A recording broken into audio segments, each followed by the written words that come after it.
Hello guys, welcome to my channel. আপনাদের সবাইকে আমি সাথী। আমি একজন পশ্চিমবঙ্গ রাজ্যের পূর্ব মেদিনীপুর জেলার দীঘা অঞ্চলের বাসিন্দা। আপনারা সবাই দীঘার সমুদ্র সম্পর্কে জানেন।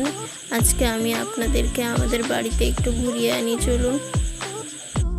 দেখুন বন্ধুরা, মা এখানে আমাদের পান বাগানে যে গাছে লাগে, গাছের পানের ডালাপালাগুলোকে বাঁধতে লাগে, সেগুলো ঠিক করছেন, গুছিয়ে রাখছেন। তাহলে আমাদের গাছ ব্যবহার করা হবে।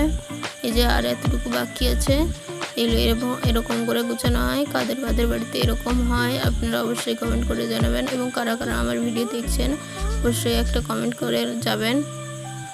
এই যে গোছানো হচ্ছে, এইভাবে গোছানো হয়। এই যে আমাদের চাল কুমড়ার গাছ হয়েছে, অনেক ফুল এসছে, অনেকগুলো চাল কুমড়াও হয়েছিল, এখন আর হয়নি, চাল কুমড়া ধরেনি, ফুল এসছে, আবার ধরবে। মা এগুলো পরিষ্কার করে ভালো করে বাঁধছেন, দিলে এগুলো কাজে লাগবে।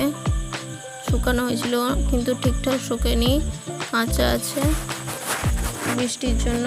এই যে দেখুন বন্ধুরা, সবাই দেখলেন না আমরা জুনের কাজ কি, এই জুনগুলোকে দিয়ে কী করা হয়।